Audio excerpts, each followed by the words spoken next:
नमस्कार, आपके साथ मैं हूं करुणा शंकर शर्मा। मेरे साथ मेरी सहयोगी भी निधि मौजूद है। और देखिए, आज क्यों कहा जा रहा है कि आज इजराइल और हमास का जो युद्ध है 21 दिन हो गए और 21 दिन का जो ये युद्ध है अब जो देखने को मिल रहा है, सबसे विस्फोटक दिन क्यों इसे कहा जा रहा है, हम इस पर बात करने वाले हैं। इजराइल जंग में आज का दिन काफी विध्वंसक होने वाला है। जिस बात को लेकर आशंका जताई जा रही थी वो सच होता हुआ साफ नजर आ रहा है। हमास के खिलाफ जंग के बीच कई जंगी मोर्चे खुल गए हैं। ईरान और उसके समर्थित इस्लामिक आतंकी संगठन अमेरिका को निशाना बना रहे हैं। अब अमेरिका भी ईरान के हितों पर सीधा हमला कर रहा है।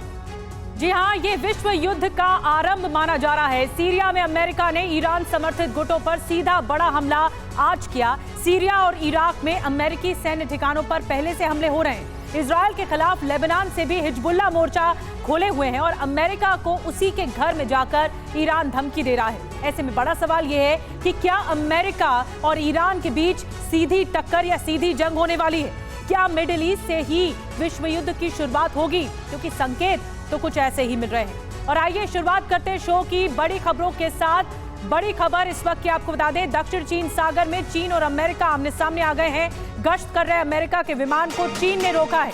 दोनों विमानों के बीच में दूरी इतनी कम थी कि विमानों के बीच टक्कर होते होते बच गई। ये तस्वीरें वाकई भयानक तस्वीरें हैं। अमेरिका का आरोप है कि B-52 विमान को गलत तरीके से रोकने की कोशिश हुई।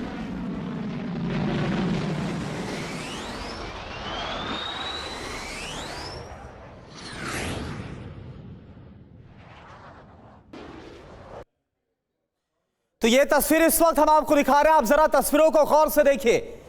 दरअसल ये जो कुछ हो रहा है, कैसे दक्षिण चीन सागर यानी जो साउथ चाइना सी है, वहां पर चीन और अमेरिका आमने सामने आ गए। पहले से ही अमेरिका और चीन के बीच में काफी ज्यादा रस्साकशी चलती है और ऐसे में यह वाकया होना अपने आप में वर्ल्ड टेंशन को और भी ज्यादा ही हाई करता है। गश्त कर रहा था अमेरिका का विमान और चीन ने इसको रोका। दोनों विमानों के बीच में दूरी इतनी कम थी कि विमानों के बीच टक्कर होते होते बची। और अगर मान के चलिए कुछ हो जाता, कोई घटना हो जाती, तो फिर क्या होता?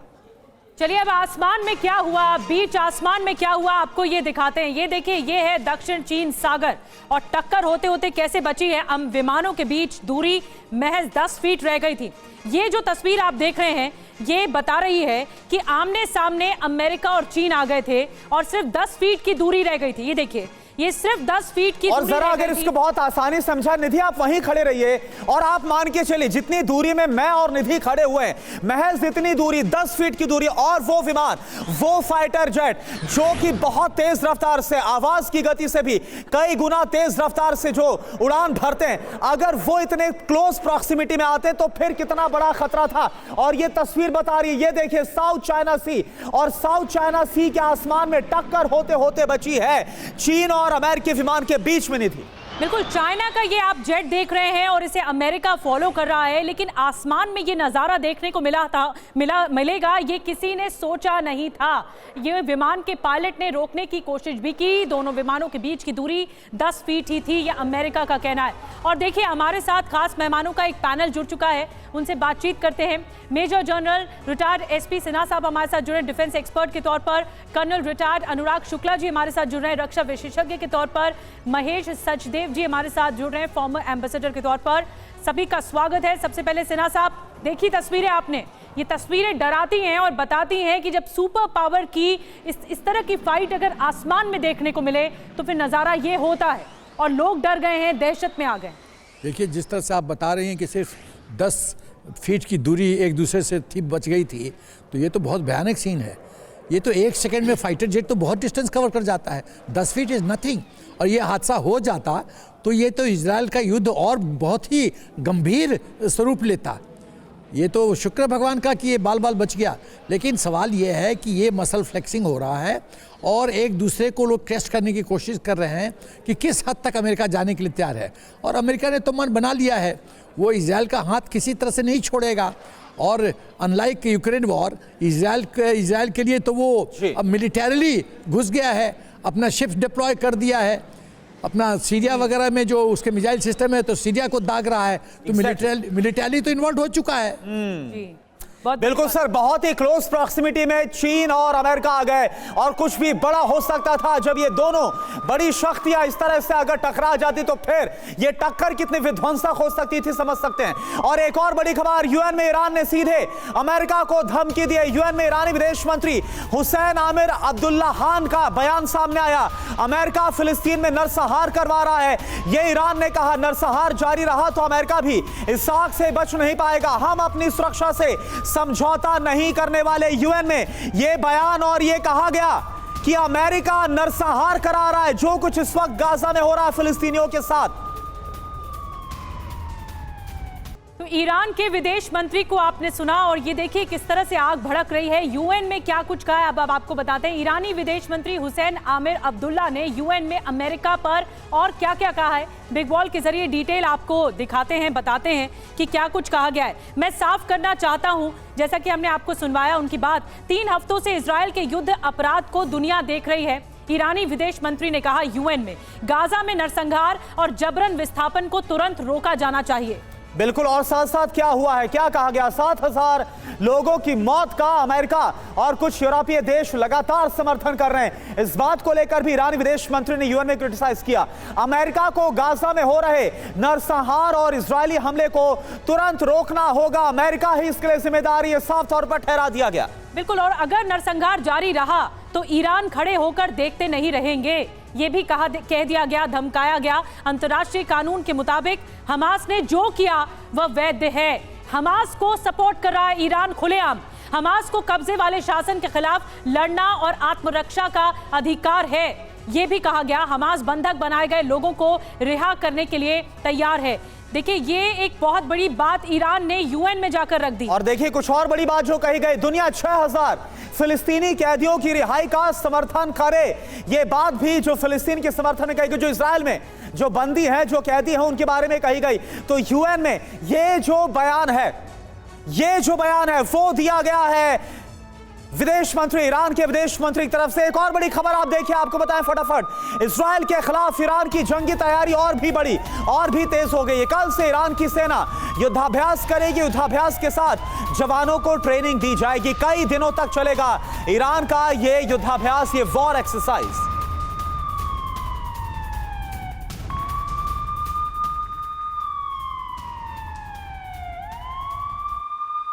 तो ईरान इस युद्ध के बीच लगातार सक्रिय नजर आ रहा है। ईरान ने अपनी जंगी तैयारी का एक और वीडियो जारी किया। एक और बड़ी खबर, करा ड्रोन से टारगेट को ध्वस्त करने का वीडियो जारी किया गया है। करा ड्रोन का नया वर्जन लॉन्च किया गया ईरान की तरफ से। लक्ष्य को तबाह करने का वीडियो जारी हुआ है। पोर्टेबल मिसाइल से लैस ईरान का ये नया ड्रोन है। करा ड्रोन द्वारा हवाई अवरोधन और लक्ष्य विनाश की नई छवियां इसके सामने है। वायु रक्षा विभाग के डिप्टी अमीर यूसेफी के अनुसार इस ड्रोन के अगले संस्करणों में हम पोर्टेबल मिसाइलों की संख्या और मिसाइलों की विविधता में वृद्धि देखेंगे। और देखिए हमारे साथ अनुराग शुक्ला सर भी। अनुराग शुक्ला सर, ईरान की ये जंगी तैयारी ये क्या बतला रही है, तमाम जो धमकियां आ रही हैं, अगर उस कॉन्टेक्स्ट को हम ध्यान में रखें तो? जी, ईरान पिछले कई दिनों से डायरेक्टली इन्वॉल्व होने के संकेत देता आ रहा है और वो डायरेक्टली पॉलिटिकल स्टेटमेंट जारी कर रहा है। ठीक, ईरान का इजराइल के साथ कोई डायरेक्ट सीमा नहीं है। हाँ। इसके बावजूद भी वो लोग इस युद्ध में अपना प्रेजेंस क्रिएट करते जा रहे हैं और ये जो युद्धाभ्यास शुरू हुआ है ये एक उसी चरण का एक हिस्सा माना जा सकता है। जी, बड़ी बात आपने कही। लेकिन महेश सचदेव जी, मैं आपके पास आ रही हूँ एक क्विक कमेंट के लिए। ईरान जिस तरह से मसल फ्लेक्सिंग कर रहा है और यूएन में जाकर इस तरह कहता है कि हमास जो कर रहा है वो वैध है, उसे लीगल ठहराया जा रहा है, आप इसे कैसे देखते हैं? ईरान के इस कदम को कैसे देखते हैं? मेरे विचार में ईरान के जो वक्तव्य हैं और जो उनकी कथनी है और करनी के बीच फ़र्क है। एक तरफ वो आपने देखा कि पहली बार ईरानी विदेश मंत्री अंग्रेज़ी में बोल रहे थे, तो आमतौर पे वो फ़ारसी में बोलते हैं और अनुवाद किया जाता है। तो वे व्यापक मुस्लिम वर्ल्ड को संबोधित कर रहे थे और एक तरह से अपने आप को उनका सरबराह या उनका रिप्रेजेंटेटिव दिखाना चाहते थे। दूसरी तरफ ईरान इस समय अच्छी हालत में है, उसके तेल का निर्यात काफ़ी बढ़ा जी। है और अमेरिका ने $6 बिलियन और जो बंधक थे 6 बंधक दोनों तरफ उनको रिहा किया गया है पिछले ही ठीक है। महीने। और इस सऊदी अरब के साथ उनके संबंध सामान्य हो रहे हैं और मेरे ख्याल यानी से कुल मिलाकर इस सवाल पर भी मैं आऊंगा आगे आपके पास, क्योंकि अभी एक बड़ी खबर है। क्या इस युद्ध का साफ तौर पर विस्तार जो नहीं होना था वो होता देख रहे हैं क्या? अमेरिका ने भी जिस तरह से बमबारी की है जो आज हुआ है, एक बड़ी खबर आ रही है, इसका हम रुख कर रहे हैं। सीरिया पर अमेरिका का जवाबी हमला, मिलिशिया गुट जिसका मैंने अभी जिक्र किया, मिलिशिया गुटों पर अमेरिका का जवाबी हमला हुआ है। अमेरिका की ईरानी रेवोल्यूशनरी गार्ड्स जो कि ईरान की आर्मी है उसके खिलाफ ये बड़ा हमला, पूर्वी सीरिया में किए गए बड़े हवाई हमले, ईरानी रेवोल्यूशनरी गार्ड्स पर हवाई हमलों को अंजाम दिया गया। आपको याद होगा लगातार अमेरिका के जो अलग अलग मिडिल ईस्ट में बेसिस है, खास तौर पर जो सीरिया और इराक के बेसिस है, वहां पर नॉन स्टेट एक्टर्स ने हमला किया था और उसी का जवाब है।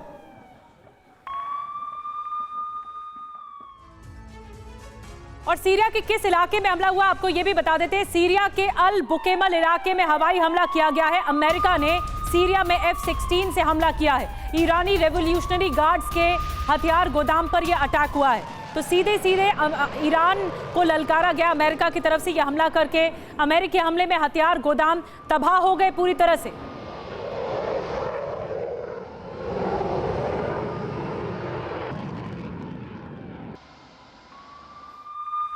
और देखिए एक और बड़ी खबर, सीरिया पर हमले को लेकर अमेरिका का बयान सामने आया। राष्ट्रपति जो बाइडेन के निर्देश पर यह हवाई हमला किया गया, अमेरिकी बेस पर हमले का जवाब दिया गया है जो अमेरिका ने रिटेलिएट किया। सीरिया और इराक में बेस पर हमलों का जवाब दिया गया। अमेरिका ऐसे हमलों को बर्दाश्त नहीं करेगा, यह क्लियर किया गया लॉयड ऑस्टिन की तरफ से भी। और अब हम आपको बताते हैं कि सीरिया में जो अटैक हुआ, हवाई हमला हुआ, वो किस तरह का था और अमेरिका ने क्या जवाब दिया है। आत्मरक्षा के लिए सीरिया में हवाई हमला किया गया, ये कहना है अमेरिका का। और देखिए इसमें और जो डिटेल्स मिल रही है उसके मुताबिक अमेरिका ने बहुत बड़ा कदम उठाया। ईरानी रेवोल्यूशनरी गार्ड के जो 2 ठिकाने थे सीरिया में, यहां पर बमबारी की गई है। और क्या जानकारी है, सीरिया इराक में अमेरिकी बेस पर हमले का जवाब दिया गया है। बिल्कुल, इसके अलावा जो डिटेल मिल रही है, अमेरिकी बेस पर 17 अक्टूबर से जारी हमलों का जवाब दिया, यानी जो अमेरिका में हमला हुआ उसका जवाब, उसका पलटवार अमेरिका सीरिया में कर रहा है। सैन्य कर्मियों पर हमला बर्दाश्त नहीं किया जाएगा, अमेरिका संघर्ष नहीं चाहता है, ईरान बेस पर हमले रोके, ये कहना अमेरिका का। हमले का इजराइल हमास की जंग से कोई संबंध नहीं है। और क्या इंफॉर्मेशन आ रही है हमलों को लेकर, आप जरा देखिए अमेरिका की तरफ से जो जवाब दिया गया। और आपको याद दिला दें कि पहले ही अमेरिका ने वार्न कर दिया था कि अगर अमेरिकी सैनिकों पर हमला होगा तो इसका मुंहतोड़ जवाब दिया जाएगा, फिर चाहे जो भी इसका आगे हश्र हो। अब देखिए एक और बड़ी खबर, आत्मरक्षा के लिए सीरिया में हवाई हमला किया गया जैसे हमने आपको बताया। और सीरिया में हमले के बाद यूएस का प्लान सामने आया है। क्या जानकारी आ रही है, देखिए अपने बेस की सुरक्षा और भी ज्यादा अमेरिका बढ़ाएगा। जो सीरिया में हमला हुआ, इराक में अमेरिकी बेस पर हमले को लेकर भी बड़ी खबर, मिडिल ईस्ट में सुरक्षा को बढ़ाया जाएगा। हमने देखा कि कैसे 7 अक्टूबर के बाद जो हालात है उसको भांपते हुए अमेरिका ने पहले ही अपनी तैनाती बढ़ा दी है। मिडिल ईस्ट के वो देश जो कि अमेरिका के खिलाफ खड़े हुए नजर आते हैं और अपनी सुरक्षा के लिए, सैनिकों की सुरक्षा के लिए और भी जरूरी कदम उठाएगा, यह अमेरिका ने साफ कहा है। और एक और बड़ी खबर आ रही है, सीरिया इराक में अमेरिकी बेस पर हमले को लेकर बड़ी खबर है। बीते 10 दिनों में अमेरिकी बेस पर 16 बार हमले किए गए हैं।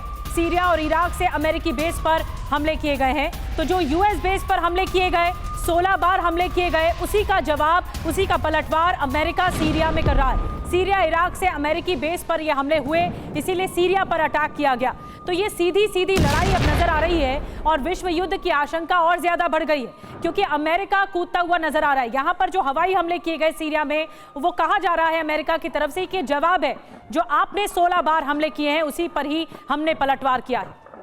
तो बिल्कुल इस पर कुछ और इंपॉर्टेंट जानकारी वो देना चाहेंगे। ईरान पर्दे के पीछे से अमेरिका को टारगेट कर रहा था। इजराइल का साथ देने से भड़के इस्लामिक गुट मिडिल ईस्ट में अमेरिकी सैनिकों और उनके ठिकानों को निशाना बनाया जा रहा था।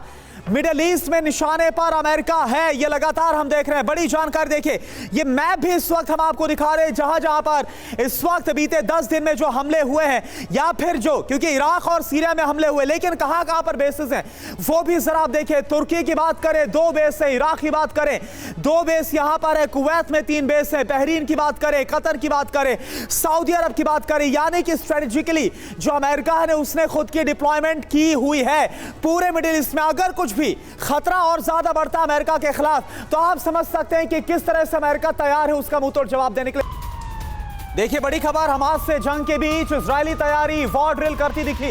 इजरायली फोर्स आईडीएफ ने जारी किया वीडियो।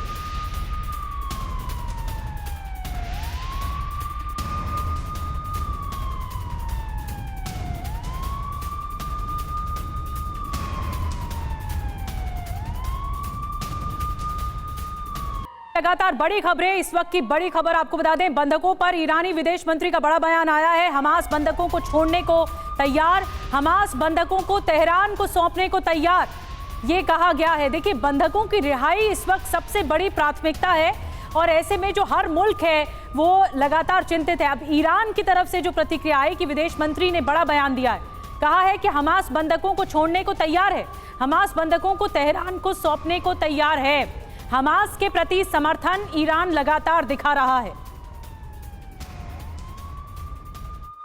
और देखिए गाजा युद्ध से जुड़ी इस वक्त की सबसे बड़ी खबर आ रही है, आप जानिए। बंधकों को लेकर हमास ने बड़ा दावा किया। इजरायली हमले में 50 बंधक मारे गए। हमास के पास 200 से ज्यादा बंधक इस वक्त हैं।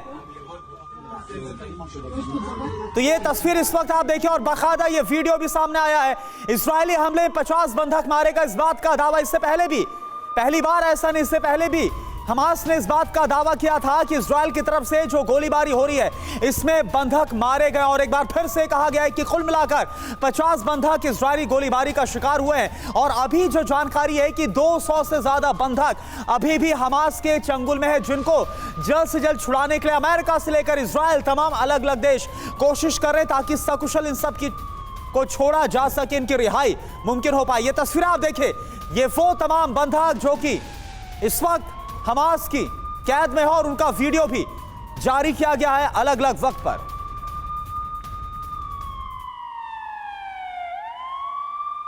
और एक और बड़ी खबर, हमास पर इजराइल का बहुत बड़ा प्रहार। 24 घंटे में 5 बड़े कमांडर हमले में मारे गए हैं। खुफिया विंग के डिप्टी हेड समेत 5 बड़े कमांडर मारे गए।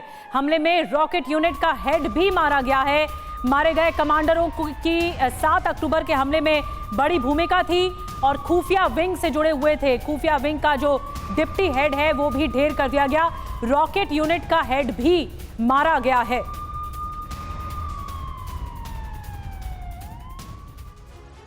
तो इजराइल के हमले में अभी तक हमास के कई बड़े कमांडर्स मारे गए। कौन कौन से प्रमुख कमांडर मारे गए इस पर एक नजर डाल लेते हैं। अभी तक मारे गए हमास कमांडर, उनके नाम आप जरा देखिए। पहला नाम है ओसामा माजुनी का, हमास का शूरा काउंसिल का यह प्रमुख है।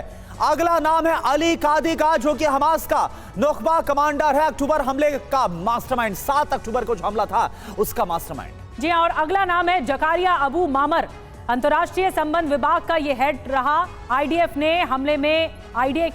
के हमले में मारा गया।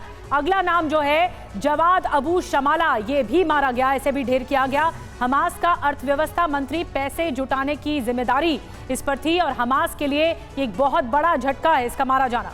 इसके साथ साथ अगला नाम आप जान लीजिए, बिलाल अल कद्र का नाम है, हमास का नुखबा कमांडर। किबुत्ज नेरिम पर हमला इसने किया, खान यूनिस इलाके में इसको ढेर किया गया। और इसके बाद अगला नाम और उसकी तस्वीर भी, मतेज ईद अगला नाम है, जो इस वक्त हम आपके सामने, मोहम्मद कटमस। हालांकि इस बीच आपको बता दें मोहम्मद कटमस भी एक नाम है जो कि हमास के तोपखाने का प्रमुख, हवाई हमले में मारा गया। ये निधि बिल्कुल, इसके अलावा जो हम नाम आपको बता रहे, तिसिर मुबाशिर और दाइफ का दाया हाथ माना जाता था, हमास का नेवी चीफ, हवाई हमले में मारा गया है। तो हमास को एक एक कर बड़े झटके लग रहे हैं। अगला नाम आपको बता रहे, शादी बारूद, खुफिया विंग का डिप्टी हेड रहा, खान यूनिस इलाके में मारा गया। यहाँ पर सिनवार का करीबी था, ये भी बताया जा रहा है। और अगला नाम आपको बता रहे, हसन अल अब्दुल्ला, हमास के रॉकेट यूनिट का ये हेड बताया जाता है, खान यूनिस इलाके में मारा गया है, इजराइल पर रॉकेट अटैक का हेड है। तो ये वो तमाम नाम है जो कि अभी तक इजराइल डिफेंस फोर्स के साथ एनकाउंटर मारे गए। रफत अब्बास अगला नाम, और इसके बारे में आप जानिए। दराज तूफा बटालियन का ये कमांडर बताया जा रहा है, हमास के बड़े कमांडरों का ये बड़ा ही माहिर बताया जा रहा है। इब्राहिम जदेफा अगला नाम है, दराज तूफा बटालियन का डिप्टी कमांडर, लड़ाकू विमान चलाने माहिर। 7 अक्टूबर के हमले में इसकी काफी मुख्य भूमिका थी जो नरसंहार हमास ने मचाया था। और तारिक मारूफ भी एक नाम है जो कि दराज बटालियन का सपोर्ट कमांडर, लड़ाकू विमानों के इस्तेमाल की इस पर जिम्मेदारी थी। 7 अक्टूबर के हमले में इसकी काफी प्रमुख भूमिका थी। एसपी सिन्हा सर, सवाल मेरा आपसे मेरा सवाल यह है कि ये सारे जो कमांडर मारे गए हैं, क्या वाकई में आपको लगता है कि इसका फर्क ज्यादा हमास पर पड़ने वाला है? क्योंकि कहा यह भी जाता है कि इनके असली जो आका है वो तो यहां से बाहर बैठे हुए हैं, एक मरेगा दूसरा खड़ा कर दिया जाएगा। नहीं, देखो ऐसा है कि जो स्ट्रैटेजी होती है कि यदि राजा हट गया, सेनापति हट गया, तो फौज तो हार गई।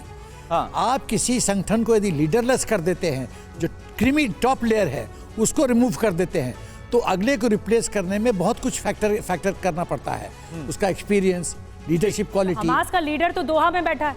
नहीं, वो तो टॉप लीडर है, वो तो सरदार है, तो वो तो उसका तो हिम्मत नहीं है कि गाजा में आ जाए। लेकिन जो ग्राउंड पे ऑपरेट कर रहे हैं वो भी तो लेवल 2, लेवल 3 के लीडर्स हैं। आप लेवल 2, लेवल 3 के लीडर्स को यदि हरा देते हैं, खत्म कर देते हैं, तो वैक्यूम तो क्रिएट हो रहा है ना। कौन रिप्लेस करेगा? क्या वो सूटेबल होगा? क्या उस तरह का नेतृत्व कर पाएगा? क्या उसके पास इतना अनुभव था होगा? तो ये सब फैक्टरी में आता है, तो टाइम गैप होता है, मनोबल भी टूटता है। सिन्हा साहब, बड़ी बात आप कह रहे हैं और मैं आऊंगी आपके पास। बाकी भी मेहमान हमारे साथ हैं। एक और बड़ी खबर जल्दी से बता दें, लगातार हम बता रहे हैं कि हमास को क्या झटका लगा। एक बड़ी खबर ये मिल रही गाजा से, हमास के ठिकानों पर इजराइल का हमला हुआ है। आईडीएफ ने हमास की कई सुरंगों को नष्ट किया है। अब देखिए, सुरंगों के जरिए जो वॉरफेयर चलाया जा रहा है, वहां पर आईडीएफ लगातार हमलावर है। कई लड़ाकों के मौत का दावा भी किया जा रहा है जो सुरंगों के अंदर मौजूद थे, आईडीएफ की तरफ से, इजराइल डिफेंस फोर्स की तरफ से।